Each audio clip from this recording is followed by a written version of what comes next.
Good kill, good kill. Okay, good kill.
Hey guys, welcome back to another video. As you can see, today we are in the Su-30 MKI.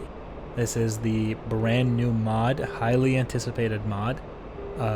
Very impressive so far. It's a real treat to see DCS mods getting better and better like this. Look at the quality of this cockpit, it's unbelievable. And they even got some unique features here. Let's look at the sun, and there you go. Look at that. You got a little sun visor on your helmet. It's pretty cool. So they got all these unique little features, and the external model of this aircraft is also absolutely beautiful.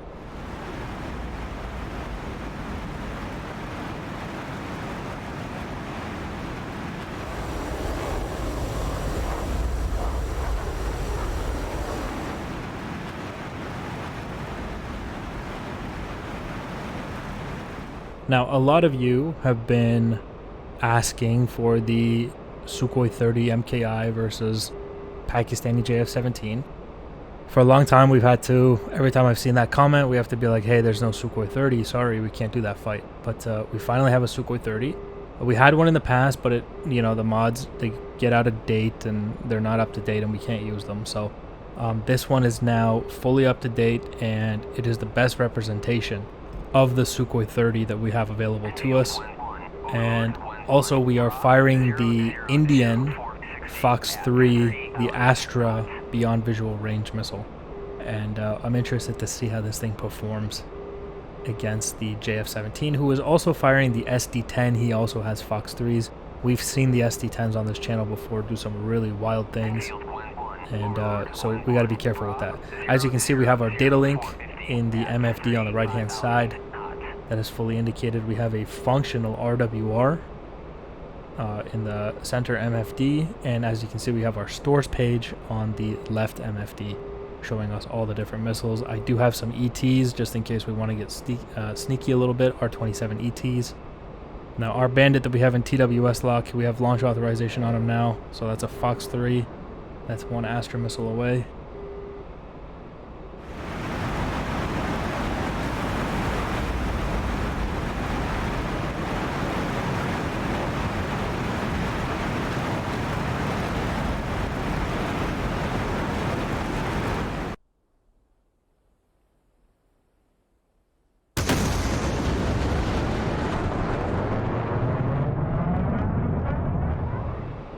Now, as we begin our crank down, you can see that, I mean, it's my personal opinion, I'm not entirely too sure, but I think we are outside of the range of the SD-10. which means that JF-17 probably didn't get to shoot a missile at me because I immediately defended. Alright, so it's very possible he didn't get a missile off. I also don't have an RWR notification, so that's also quite interesting. We're going to go ahead and recommit here.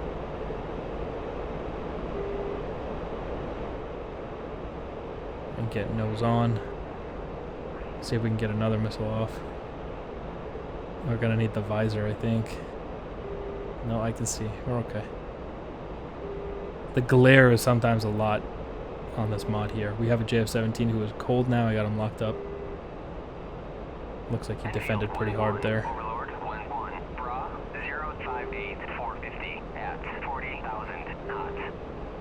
Okay. So you can see we have him at about 25 kilometers now.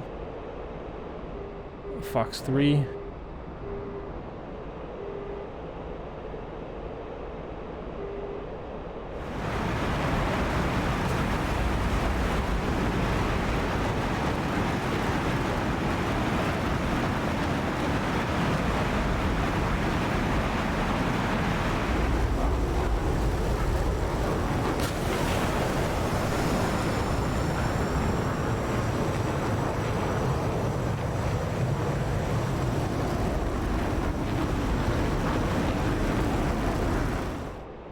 Okay, as we continue to defend now towards the lake once again here, fully expecting it. There it is.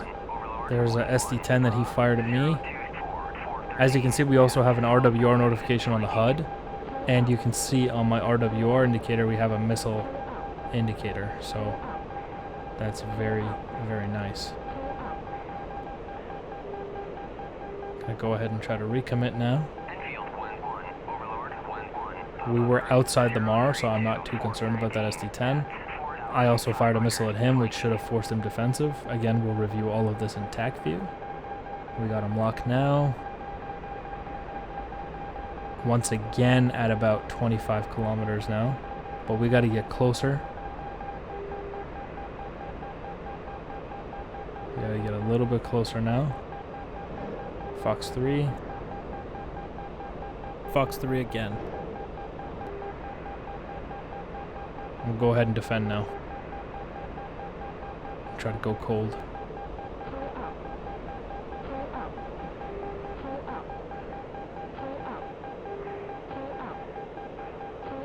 The RWR sound sometimes gets stuck like that. As far as I can tell, that's not the correct behavior, because we don't have any missile indicator right now, but the sound is still going off. At least I hope there's no missile, because that's going to be concerning. We're going to have him locked up here now. Got to get that visor. It's hard to see. There he is. Lock him up. And let's give him a Fox 3 here. Yeah, this looks good. This Fox 3, we're inside the MAR. We are inside the MAR. And if he got a missile off, we are in very big trouble. Very big trouble. There's a missile. There's a missile right on my 6. Very high threat. And I don't know how I'm alive still, but that missile's probably chasing me right now. Oh my god, that missile's hot on my ass.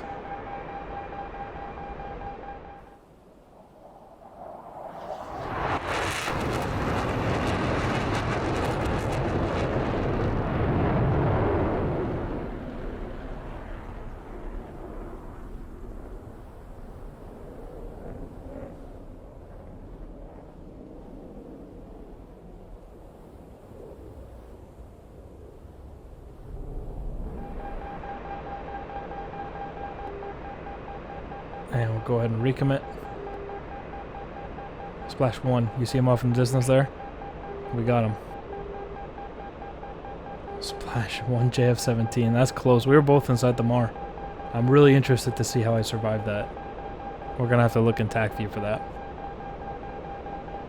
It's an amazing mod. Big congratulations to the team. Definitely download it. The links will be in the video description below.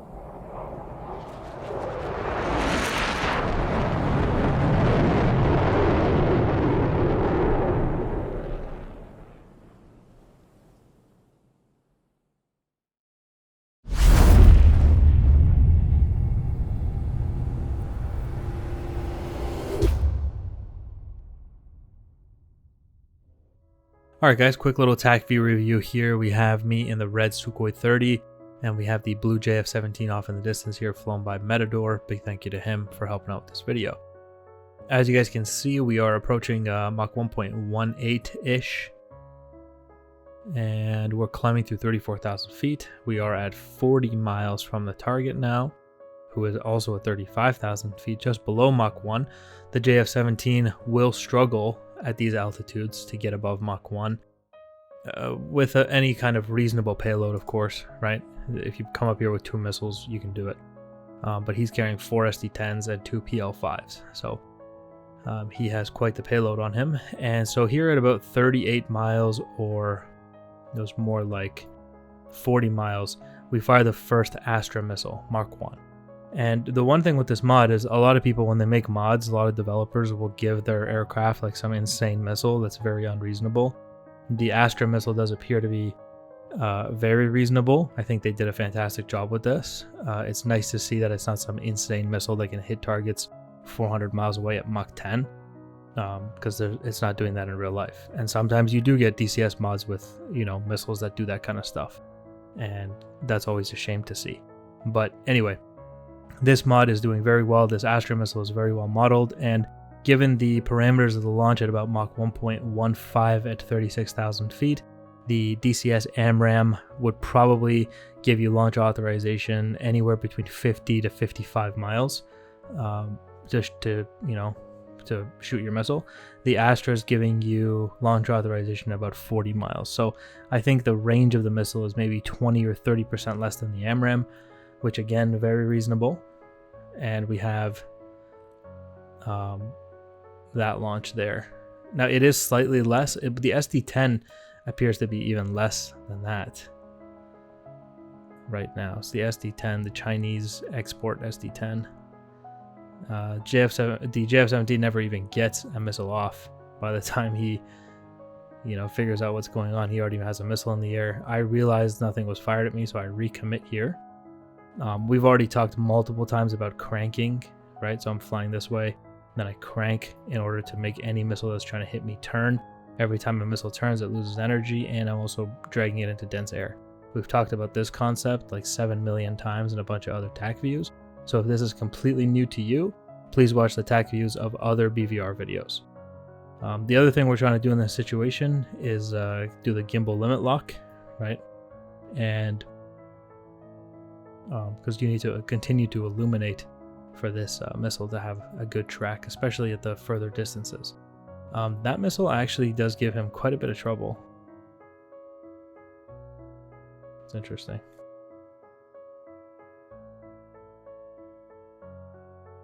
It comes quite close.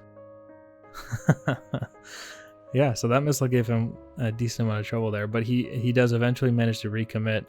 I recommit here, and about 15 miles he gets a Fox 3 off his SD-10. I get my Fox 3 off, and I do a more aggressive defense here.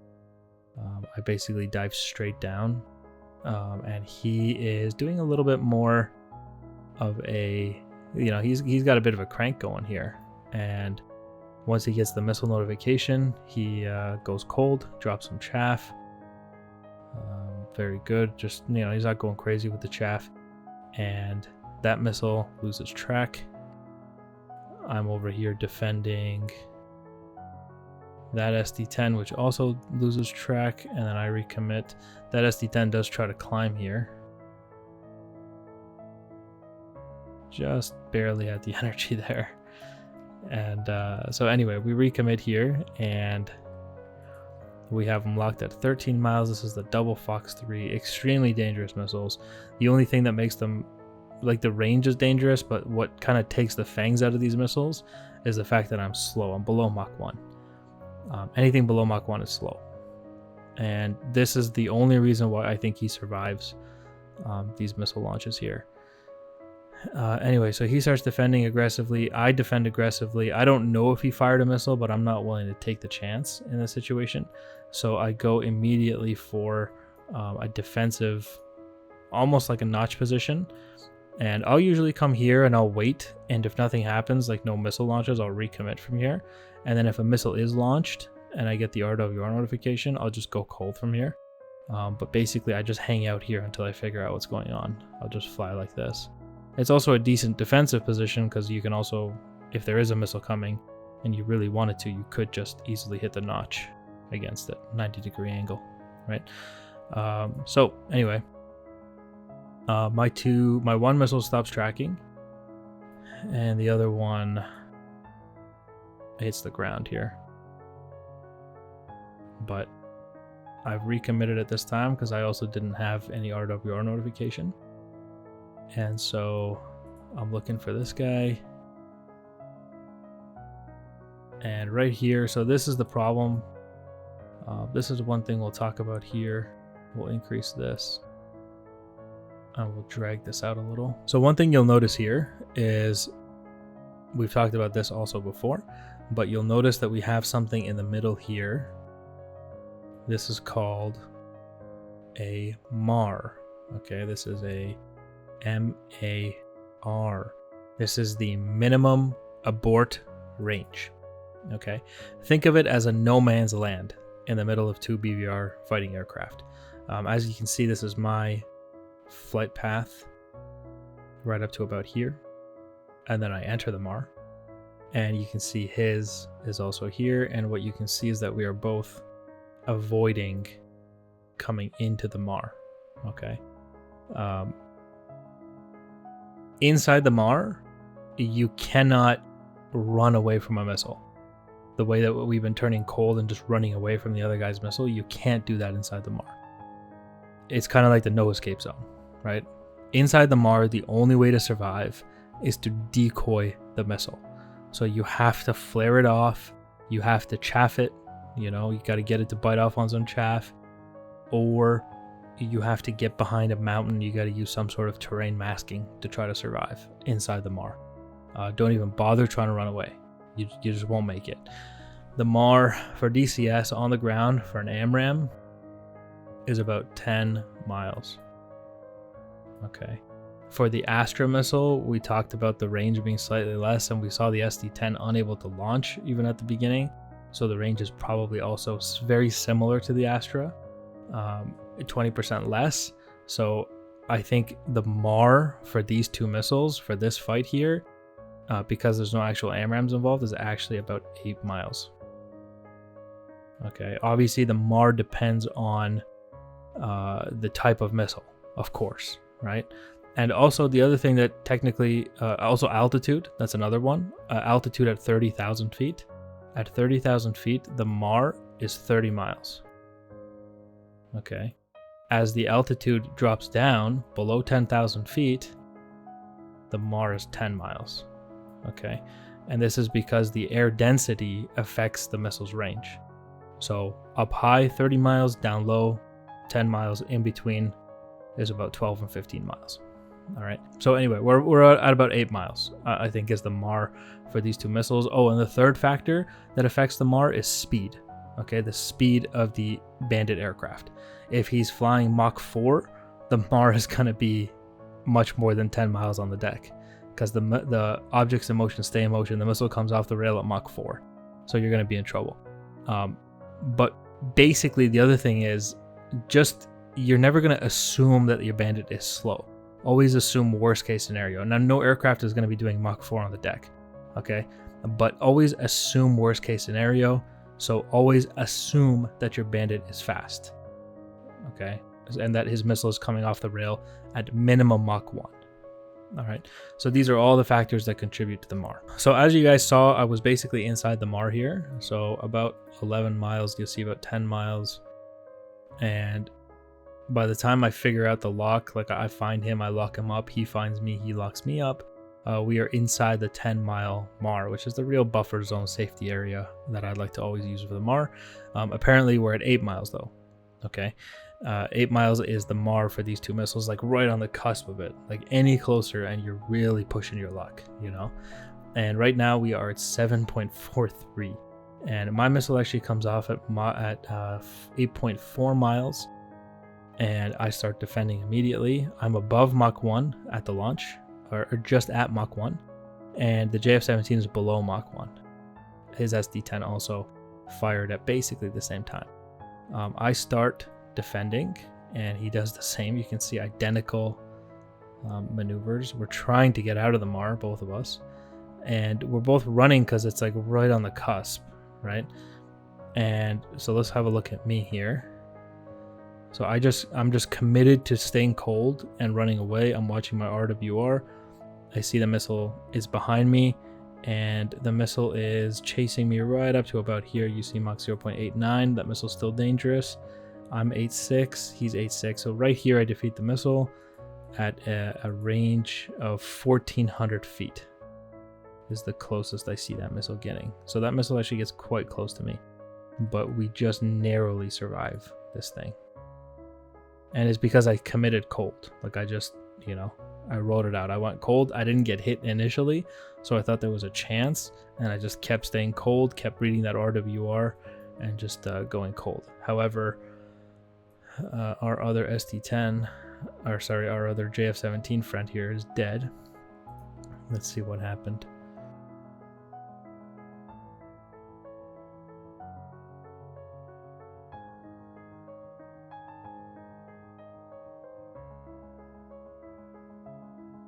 We see him defending cold, just like I did, and therefore he shouldn't have died. However, here he ends up recommitting, and I think he thinks the missile's dead because he points his RWR blind spot at the missile. Again, something we've talked about. You have a 45-degree blind spot, RWR blind spot, above and below your aircraft. Okay, so if you want to see if there's a missile coming, you need to point your wings at it. So he can't see. There's no RWR notification for a missile approaching from this direction, or technically from directly underneath. Okay, now as you can see, this missile is directly above his head because of his, and he turns, which is when he realizes that there's a missile incoming, but it's too late at that point, and he's dead. Like, I think right here he realizes what a huge mistake this is to have recommitted. But now he recommits in an attempt to be more aggressive, but you know, he should have just stayed cold. He was inside the MAR. It was way too risky to want to recommit. And that missile ends up hitting him at Mach 0.94. Like, it just had enough juice. And one dead JF-17. As I'm still getting chased by this thing. Alright, so that's the TACV review, guys. Thank you for watching, and I'll see you in the next one. Bye, guys.